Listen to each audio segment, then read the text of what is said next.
জামুরিয়া এখন সে জামুরিয়া নাই, এই জামুরিয়া মমতা বনানীর জামুরিয়া, এই জামুরিয়া মোলাই ঘাটালের জামুরিয়া, এই জামুরিয়া আমার মান ভুলানের জামুরিয়া।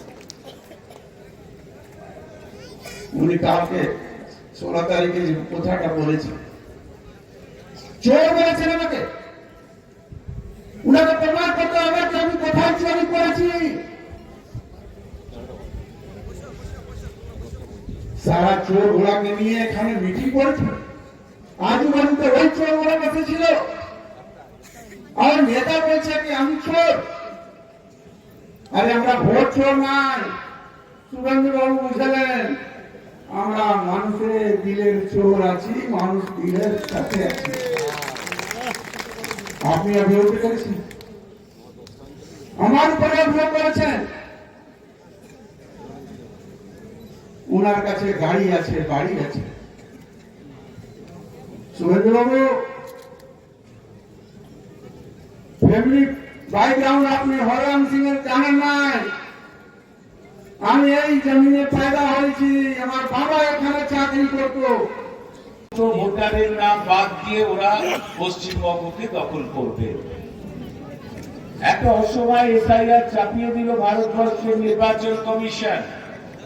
মাত্র 2 মাসের 2.5 মাসের মধ্যে এসআইআর, তারপরে 3 মাস পরে ভোট। এটা অবাস্তব। এত অল্প সময় এসআইআর করা যায় না, কারণ 7,66,00,000 যে ভোটার, তাদের তথ্য প্রমাণ যাচাই করে ভোটার তালিকায় নাম তোলা এত অল্প সময় করা যায় না। তাই আমাদের নেত্রী মমতা বন্দ্যোপাধ্যায়, অভিষেক বন্দ্যোপাধ্যায় পথে নামলেন, প্রতিবাদ করলেন যে এসআইআর এর মাধ্যমে প্রকৃত ভোটারের নাম বাদ দেওয়ার চক্রান্ত করছে ভারতীয় জনতা পার্টি। মমতা বন্দ্যোপাধ্যায় বললেন যে এসআইআর আপনি 26-এর পরে করুন, আপনি সময় নিয়ে করুন, আমরা সহযোগিতা করব। কারণ এর আগে যখন 2002-তে এসআইআর হয়েছে, তার আগে পরে অনেক সময় ছিল, কিন্তু এবার নির্বাচন কমিশন সেই সময়টা দেয়নি। এর পেছনে একটা চক্রান্ত ছিল। কারণ এই শুভেন্দু অধিকারী তিনি বারবার বলছিলেন, সুকান্ত মজুমদাররা বারবার বলছিলেন, কি বলছিলেন, যে বাংলা থেকে ভোটার তালিকা থেকে 1 কোটির ওপর রোহিঙ্গা বাদ হয়ে যাবে। বলেছিলেন 1 কোটির ওপরে বাংলাদেশি মুসলিম অনুপ্রবেশকারীদের বাদ দিয়ে দেব। বলেন পাড়ায় পাড়ায় রোহিঙ্গা ঢুকে পড়েছে। শুভেন্দু অধিকারী বলেন চারিদিকে রোহিঙ্গা ছেয়ে গেছে।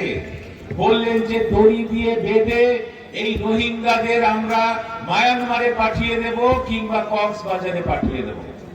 আজকে এসআইআর হলো, প্রায় অনেকটা সময় অতিক্রান্ত হয়ে আজকে সমস্ত এসআইআর এর একটা বড় পর্ব শেষ হয়েছে।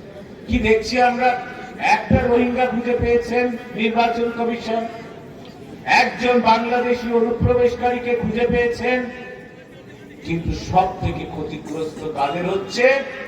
সব থেকে ক্ষতিগ্রস্ত হচ্ছে ওপার বাংলা থেকে ছিন্নমূল হয়ে আসা হিন্দু উদ্বাস্তু মানুষ।